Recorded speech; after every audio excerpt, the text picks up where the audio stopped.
What exactly happens if someone were to call the National Suicide Prevention Hotline? How do they try to help you? Are there other hotlines that are better? I've called once before when I was really upset about a friend's situation I think, and just some hard to swallow circumstances in my life. I talked to a really nice woman who sounded like she was in her 30s 40s, and she listened to me as I cried and hyperventilated a little. I explained my situation. She empathized with me, and eventually I think she asked what I like to do for fun or to feel better, and so we decided to watch a comedy special that night after I took a shower and just focus on me for a couple hours before I went to bed. At the very end of the call she made sure I didn't want to actively hurt myself or anything, and I felt a lot better. I wish I remembered her name, but she helped me a lot. I called the VA suicide hotline once. It rang once or twice and a woman picked up. We talked for at least 3 hours. She was amazing. She really actually cared, asked questions, sympathized with me. She saved my life. I got an emergency appointment with a VA therapist that next day. At least in my case, it worked the exact way it should. The first time I called, I still remember to this day. I was in between therapist appointments, and I was struggling really bad. I called and got connected to some guy, and he asked me what he could help me with. I guess I didn't think that far ahead, and after about 10 seconds I just kind of stuttered out a "I don't know," and God, it must have just been the way he said it. But he just said, "What's going on, man?" like an old pal that was ready to help. I broke down and told him everything. He talked to me like I was an equal, something I really needed at that time. Once I felt better, and like I could get through my day, I thanked him for his time and the service he was providing. He had a few questions in there that I knew he had to ask. Was I planning anything? Was I in danger? Etc. But he sprinkled them throughout. We talked for about 25 minutes. A few days later I made a small donation to the hotline. They helped me, and I want them to be there to help others. This is so wonderful. I can't even imagine the relief you must have felt. My experience was practically the opposite. She asked why I was calling, and I said something like "I don't know," and she basically said if I didn't have any specific issues then there wasn't anything she could help with and to talk to a specialist to figure out what my issue was. I tried opening up about my sexual abuse hoping that she would ease down a little, but after her reaction was "Oh wow, so you do have a problem," I just hung up, and then immediately felt guilty about hanging up. Edit. Wow. I often forget how kind Redditors can be. Thank you to all the kind words. It's absolutely horrible how common my experience was. To everyone asking how I'm doing now, much better. Still battling the lifelong depression battle, but right now I'm singing along to Hamilton with my perfect German Shepherd at my feet while staring at the new cat tree we got for the kitten my dog saved when he was 3 days old. So in this very moment I couldn't be happier. The only time I used it was the chat feature. I hate talking on the phone, but I'm gonna be honest and say it was a bad experience for me. I was really upset because I found my now ex BF in bed with his ex, and I was in a bad mental state over that. Like really bad. I hadn't been suicidal since I was a wee teen, but finding my BF in bed with someone else made me feel all of those suicidal feelings again. I had to wait for like an hour to connect with someone, and then the person was just like, "I have no idea what you're talking about." And then when I tried to explain further, the person was just like, "Oh there honey, you'll be fine." I called while I was at work a couple months ago. I was cutting a lot and thought I cut really deep. I was talking with them for about 15 to 20 minutes when an ambulance and the cops showed up. What happened then? I was taken to the psych unit in the ER, evaluated by the psych team, and released to go home. I called once. Actually, someone called for me. I was having a bit of a breakdown.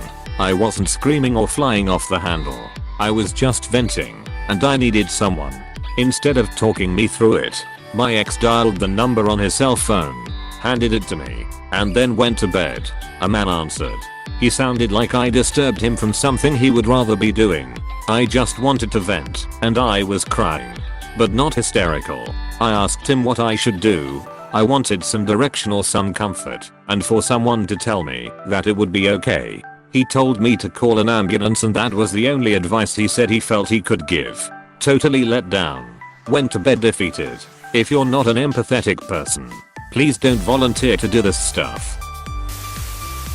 762-0244 This is a crisis/suicide hotline that I used to volunteer with. They are much better than average hotline. When someone calls who is suicidal, the first thing that's done is assessing safety to determine if they are in danger at the moment or in the near future. 95% of suicide callers are not in danger when they call. In those cases they will gather information, empathize, and help you organize feelings that may be overwhelming you.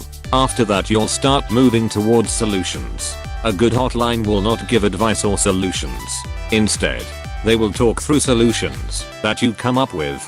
It's better to empower people to execute their own solutions than to give outside advice. Ultimately though, the conversation is guided by you. If you just want to vent about suicidal feelings, you can. If you're feeling overwhelmed in a moment, you can just call and talk. If you have other questions, feel free to ask. Edit. Oh shit, this really blew up in my sleep. I'll do my best to answer some things. Called once when I was at my lowest. Got asked if I'm an immediate danger to myself right off the bat. I was so off balance that I just said no, and then they hung up on me. Pissed me off so much that I didn't go through with it. Guess it worked. Well, for the first minute as you sit crying in the dark, you listen to some pretty dope relaxing elevator music. Then they connect you to someone. You awkwardly try to stumble through your problem as they listen carefully. They give you some advice. The conversation goes back and forth, and then you go on your way. I always thought it would be some life-changing event when I called. Even though I logically knew nothing would happen, the back of my mind painted it as though time would stop. As though the police would show up 30 seconds after I called. As though everybody would know me as the one suicidal dude. As if it would be going through therapy and taking medication 4 years after the event. That's probably what stopped me from calling for so long. Anyways, I talked through my problems, hung up, and then went on with life. Even so, it felt great to get so much off my chest, and to know that one person out there knew my struggle. It all kinda got better from there, and all it took was talking. Kinda glitch but true. There's more specialized lines that are better if you have a more specific issue or that target a specific group. Otherwise NSPH is as good a choice as any. You get a message saying no one is available to talk to you. Try again later. And then you sit alone and cry in a parking garage and wonder if it's a sign you should go through with it. Memorial Day 2018. I was in the wait line for 40 minutes before they ended up disconnecting me. I had tried to call the day before, but hung up after 20 minutes of waiting. Ended up going through with it, only to have my parents find me, I had a bad experience with them. I was fortunate enough that a friend called me right after and was astute enough to hear in my voice that I needed someone to talk to. Mainly, the person told me a story similar to mine where everyone pushed through it and ended up okay. When I said I was still fearful of my future and didn't know whether I really wanted to face it, she was upset. She actually said, "Didn't you hear the story I just told you?" I told her that I thought I got as much comfort as I could stand from her at the moment and hung up. Like I said, my friend called right after just to visit, though my irritation at her tone was enough to break my despair a little. Honestly, the last bit is a both sadly and hilariously common theme. I know more people who have been pissed off so badly by the hotline that they want to go do something about it or bitch to a friend. Anger can be motivating, and motivation is the enemy of depression. I have certainly dealt with that. I once got so pissed off I spent the rest of my hypomania lodging a series of complaints and following up on that by escalating to manager after manager until my manic brain was done with its energy. So like, it worked, I guess, lol. In my personal experience, they have literally asked me, "Okay, are you going to kill yourself at this exact moment?" And me, of course, Not wanting police to show up say no. And then thief said okay well goodbye, I have other calls to move on to edit. Wow, okay, I went to sleep after posting this. I didn't know so many people had the same experience I did. That's absolutely awful to hear that. It was really disheartening, and in addition it took me around 30, I kid you not, minutes to get someone on the line. I'm in a better place now, and I hope all you are as well. Or can be at one soon. If anyone has any questions, or just wants to chat, feel free to message me. You're not alone. The guy asks some questions. Eventually asks, how old are you? You say you're 16. And you hear the eye roll in the tone of his voice when he tells you to contact your healthcare provider. And then he hangs up on you. The second time you call a year and a half later, and the police show up at your house and tell you that you either come with them willingly or they will force you outside. Then, you take a trip in the woo wagon where you have a short, awkward conversation with the EMT about hot pockets and avoid eye contact, regretting your decisions up to that point. And after that, you sit in the air for 3 hours until your parents come to collect you. Some social worker will come in to ask questions and try not to sound exhausted before you finally get to go home and wonder if you would have been better off dead anyway. Later, you get the medical bill that your parents are still paying off years later and still resent you for. So all in all, my experience wasn't as bad as others. Well, on one side you have those on the hotline that genuinely want to help people, and they will listen and suggest things as the conversation develops. On the other hand, you have people who just think you are a menace to society on the hotline, and they will basically ignore you, then call the police to your home the second you say you are suicidal, which just makes things worse 9 times out of 10. It really is a coin flip sometimes. As for the last part of your question, there is no other hotline that I know of that is willing to talk with those who are suicidal. Most mental health services will refer you to the hotline if you say you are suicidal. I answered this hotline for a few years, so I'll try to answer as much as I remember. Here's some quick background. The vast majority of the people that answer the line are volunteers. I went through applied suicide intervention skills training, ASSIST, that lasts a weekend, and then I had about 80 hours of training offered by the center where I volunteered. Then, they let you listen to an experienced volunteer a few times, and then you start taking calls yourself. The first few shifts an experienced volunteer listens to your calls and advised you. After that, you answer the phone on your own. However, my center did require 2 additional training per year. When you call the national number, you are routed to the closest hotline.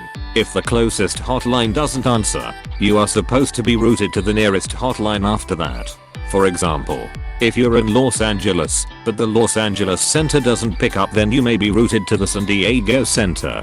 From what I understand, exactly what happens depends on the training of the volunteer. I mostly gave people a caring, empathetic ear and helped connect them to resources in the area. I was able to access the 211 database at my center. I would ask them their demographics/situation/groups they belong to: low income, veteran, LGBT+, women, people of color, foster youth, etc.